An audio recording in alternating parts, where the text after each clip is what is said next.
नमस्कार. आपण श्री क्षेत्र वेरूळ येथे असून तालुका रत्नापूर जिल्हा छत्रपती संभाजीनगर आणि छत्रपती संभाजीनगर जिल्ह्यातील प्रसिद्ध देवस्थान आहे श्री घृष्णेश्वर मंदिर आहे. येथे घृष्णेश्वर मंदिर हे 12 ज्योतिर्लिंगापैकी एक असून 12वं ज्योतिर्लिंग आहे आणि त्यामुळं येथे दर्शनासाठी सतत भाविकांची मोठ्या प्रमाणात मांदियाळी असते. त्याचबरोबर वेरूळ येथे प्रसिद्ध वेरूळ लेणी आहे आणि या लेणी जगात प्रसिद्ध आहे आणि वेरूळ लेणीसाठी पाहण्यासाठी पर्यटकांची सुद्धा जगभरातील आपण विदेशी पर्यटक सुद्धा येतात. आणि अशा प्रसिद्ध देवस्थानच्या ठिकाणी आपण जर बघितलं तर हे अवस्था बघू शकता आपण. येथे स्वच्छतेविषयी काय सांगितलं आपल्याला, घृष्णेश्वर देवस्थान 12 ज्योतिर्लिंगापैकी एक, वेरूळ लेणी आहे प्रसिद्ध. आणि समोर जर बघितलं तर या 12 ज्योतिर्लिंगापैकी एक असलेल्या श्री घृष्णेश्वर मंदिराचं जे प्रवेशद्वार आहे कमान, गेल्या कित्येक वर्षांपासून या प्रवेशद्वाराची या कमानीची हीच अवस्था आहे. म्हणजे आपण जर बघितलं तर हे कमान येथे सुसज्ज अशी कमान आणि त्यावरती लिहिलेलं स्पष्ट दिसायला हवं श्री घृष्णेश्वर मंदिर श्री क्षेत्र वेरूळ. मात्र आपण कमान आपल्याला दिसली असेल की त्यात कुठलंही एकही अक्षर दिसत नाही आणि हे गेल्या कित्येक वर्षांपासून अशाच अवस्थेत आहे कमान आणि याकडे दुर्लक्ष केलं जातं. त्याचबरोबर प्रवेशद्वाराच्या बाजूला जर बघितलं आपण बघा, ही स्वच्छता कुठल्याच प्रकारची स्वच्छता आपल्याला दिसणार नाही, एवढं घाणीचं साम्राज्य आहे ते पसरलेलं आहे. समोर या, आपल्याला श्री घृष्णेश्वराच्या मंदिराचं मुख्य प्रवेशद्वार आपण दाखवलं आणि त्याचबरोबर या बाजूला जर बघितलं तर घाणीचं साम्राज्य आपल्याला हे दिसत असेल.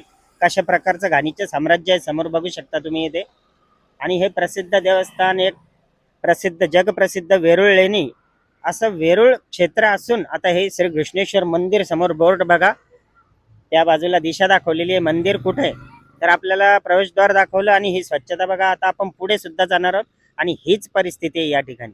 बघा इथे परिस्थिती बघा, ही स्वच्छतेचं जर बघितलं म्हणजे एकदम दुर्गंधी येथे पसरलेली असते आणि हे घाणीचं साम्राज्य आणि ही सवय झालेली येथे, याकडे कोणीतरी लक्ष देऊन, कारण एवढं प्रसिद्ध देवस्थान आहे. हे बघा, आपण अगोदर जे प्रवेशद्वार दाखवलं तसंच या बाजूला सुद्धा श्री घृष्णेश्वर मंदिराकडे जाण्यासाठी रस्ता आहे बघू शकता इथे. मात्र मुख्य प्रवेशद्वार अगोदर दाखवलं ते आणि आता हा रस्ता सुद्धा मंदिराकडे जातो आणि याच्याच बाजूला बघा इथे हे साम्राज्य घाणीचं कशा प्रकारे आहे. सर्रासपणे इथेच घाण आणून टाकली जाते, जे काही व्यावसायिक असतील किंवा इतर कोणी हे. तर हे बघा, हे पूर्णपणे घाणीचं साम्राज्य आहे. हे बघा, हे पाणी साचलेलं आहे, गटार कशा प्रकारे अवस्था येते. आणि याच्याच बाजूला जर बघितलं आपण, थोडं पुढे या, तर आपल्याला येथे समोर समोर या, जगद्गुरु जनार्दन स्वामी यांचं समाधी मंदिर आपल्याला सुसज्ज आणि एक आकर्षक मंदिर दिसते आणि त्याच्याच बाजूला ही परिस्थिती रस्त्यालगत आहे. इथे दूरवरून पर्यटक असतील वेरूळ लेणी पाहण्यासाठी, तसेच दर्शनासाठी म्हणलं तर भाविक येत असतात. आणि पुढे श्रावण महिना येणार आहे. श्रावण महिन्यात तर प्रचंड भाविकांची येथे गर्दी असते दर्शनासाठी श्रावण महिन्यामध्ये. तर अशी अवस्था येथे आहे. येणारे बाहेरून येणारे पर्यटक असतील, भाविक असतील, काय विचार करत असतील आपण बघा.